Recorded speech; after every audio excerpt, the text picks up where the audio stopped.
We're doing something a little different today. We're testing out a new product that's being put out by Arthur Simler, and it's a plastic transfer port cover for the early OMCs. This is a 7.5, 1958 7.5 AD model. He's also going to produce them for the 5.5, the 10, and the 18, 20, 25.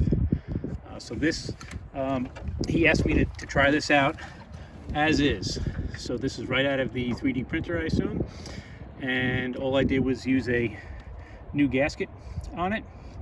I used non-hardening sealant on both of the surfaces on either side of the gasket, which I normally would with any cover. And I got a new fuel pump. And when I installed it, I used matching Phillips screws because I'm just like that. And the screws that I initially used stuck past the gasket about 1/4 inch. I lightly tightened them first, and I went back to just check each one, and one of them started feeling soft. So right away I knew, ooh, that's bad. So I had to use these non-matching head screws that protruded past the gasket 3/8 of an inch, and they grabbed fine. So I don't know if it was a bum thread on this. I know you need a really sharp tap to get a clean thread in plastic, or it was just my stupidity not using a long enough screw there. So I do recommend 3/8 length past the gasket. Again, we used a new fuel pump, all new fuel lines. This here is temporary. This is a vinyl line, which is a no-no with fuel, especially ethanol-based fuel, which I'm using. But it's all I had, and my logic there was that I wanted to be able to go through the cowling here without hogging out the hole, because this, remember, originally this had two lines, a air pulse line and the fuel line, and they're much smaller, going to a double hose connector, and we had to convert to a single hose connector with one line. So you do need to locate a single hose connector, which are plentiful. They're in junk piles everywhere on engines. And you need a thin enough fuel line to go through one of these holes if you don't want to modify it. And it was just that I didn't have it on hand. That's why I used this temporarily. But it is possible to get thin wall, fuel-proof fuel line. I opted to put a P-clamp here so it stayed away from the heat of the head. Okay, and originally I had it facing downward, but the cowling touched it a little bit, which I didn't like. So then I put it upward, and it was going to interfere with the mag plate moving, so I opted to go this way. I also could have went that way, but I opted to go up. Other than that, new fuel line between the fuel pump and the carburetor. You see it coming through here, and then going to the carburetor right there. Okay, and the last one we have is the pulse line. That's where your airline would have fit, and I just put a rubber nipple over it and zip tied it, and now that is just hanging out there, not doing anything, and there's no harm. So I've used this for about an hour and a half. I don't see any signs of leakage anywhere. It seems to run very well, just as it did before. This engine I use regularly during the warmer months, 2 to 4 times a week. I put this together about 10 years ago. It was all from junk parts, and it's always run fine. So I knew I had a good solid engine to try this fuel pump out on, and it works fine. So let me put the cowling on it so you can see that it fits, and then we'll go for a quick ride.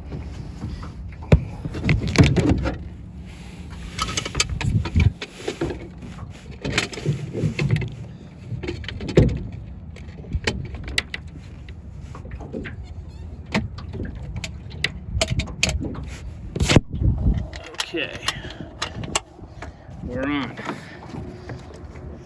All right, so we're going to start it up, and we're going to go for a ride. Let me put it in neutral. Let's put this lock on.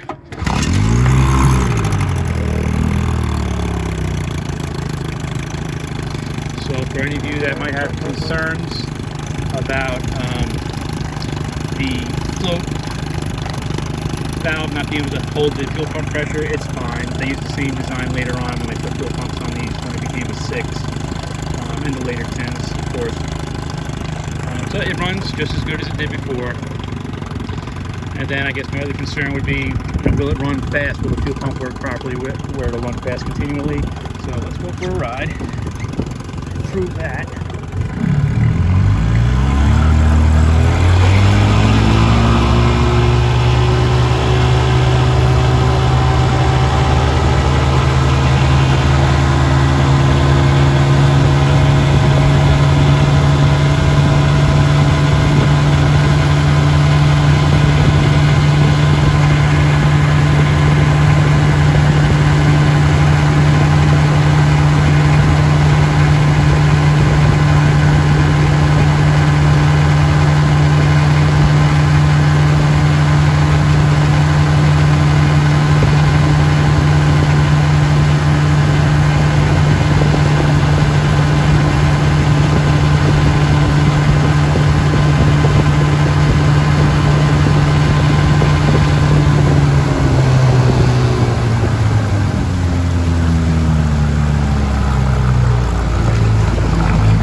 I think that's proof enough. We ran long enough to at least empty the float bowl.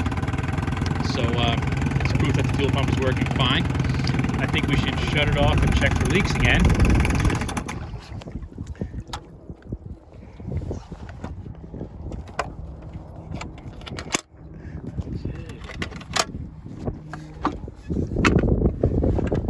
Let's see what we got here.